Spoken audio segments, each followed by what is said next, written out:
ஆனால் ஒரு ஆட்சி காலத்துல இந்த திட்டத்தை எல்லாத்தையும் நீங்க பண்ண முடியுமா? ஏன்னா ஏற்கனவே ஆண்ட கட்சியும் சரி ஆளுகின்ற கட்சியும் பல நூற்றுக்கும் மேற்பட்ட அறிக்கைகள்லாம் விட்டுருக்காங்க, அந்த விஷயங்கள்லாம் சொன்னாங்க, ஆனா பண்ண முடியல. இப்ப நீங்க 5 ஆண்டு காலத்துல இந்த விஷயத்தை எல்லாத்தையும் பண்ணிட முடியுமா? இல்லை, அதுக்கு தான் 10 ஆண்டு பசுமை திட்டம், பல கோடி பனை திட்டம்னா அண்ணன் என்ன சொல்கிறேன்னா, ஒரு வேலை இப்போ எனக்கு குறுகிய காலம் தான் இருக்குது, நான் தொடங்கிட்டேன்னா நான் ஒரு ஆட்சி முறையை மாற்றி இப்படிலாம் நிர்வகிக்க முடியும்னு காட்டிட்டேன்னு வச்சுக்கோ. இப்போ எங்கள் தலைவர் எடுத்துக்கிட்டிங்கன்னா, நம்மளாலேயும் ஒரு நாட்டை கட்டமைக்க முடியும், ஒரு நாட்டை நிர்வகிக்க முடியும், நம்மளாலேயும் படை நடத்தி ஒரு நம்ம நாட்டை ஆள முடியும்னு காட்டிட்டார். இப்போ எங்களுக்கு வந்து உலகம் அதை முழு இசையோடு அங்கீகரிக்கலை ஒழிய நாங்கள் எல்லாமே அடைஞ்சிட்டோம். அப்போ அதை காட்டும்போது அந்த கனவு எனக்கு தெரியுது. இப்போ நான் வந்து காட்டிட்டேன்னா என் பிள்ளைக்கு இன்றைக்கி பள்ளிக்கூடத்துக்கு போயிட்டுருக்கோம், எங்கள் பெரியப்பா எங்கள் மாமா வந்து இப்படி ஆட்சி செஞ்சார், இப்போ நான் சொல்கிறேன் என் தாத்தா அப்படி பண்ணா, இப்படி இருந்து கொண்டு வந்தா, அணையை கட்டினா, எங்கள் பள்ளிக்கூடம் கட்டினா, அப்படி நான் போட்டு தொடங்கிட்டேன்னு வச்சுக்கிறேங்க, என் பிள்ளையை தொடர்ந்து கொள்வார்கள்.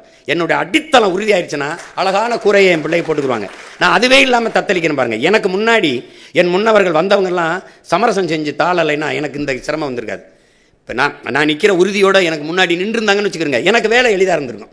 அது இல்லை. அதனால் இங்கே எப்படின்னா நானே மண்ணை மிதித்து, நானே கல்லை எடுத்து, அச்சு எடுத்து, நானே செங்கல் எடுத்து, நானே கட்டி சிறுக கட்டுறது. தம்பி அஜித் சொல்கிற மாதிரி எனக்கு நானே செதுக்கி வந்த மாதிரி வந்துக்கிட்டு இருக்கோம். அப்போ அதில் வந்து நீங்கள் சொல்கிறீங்க அப்படின்னா நீங்கள் எனக்கு 5 ஆண்டுக்கு முன்னாடி ஆட்சியை கொடுத்துருக்கணும். நான் இதை சொல்லி தான் பார்க்குறேன். அதை ஆட்சியில் இருக்கிறவன் விடுறதல்ல, நான் வயிறு பயிற்சவன் விட மாட்டான், வசதி படைச்சவன் தரமாட்டாங்கிற மாதிரி நானும் விடுறதல்ல. அது நடந்துட்டு தான் இருக்கும். பண்ணுவோம். 5 ஆண்டுகளில் எவ்வளவோ மாறுதலை செய்ய முடியும். கெஜ்ரிவால் கல்வியை தரமாக உயர்த்தினாருன்னு நான் சொல்கிறேன். 5 ஆண்டு தானே.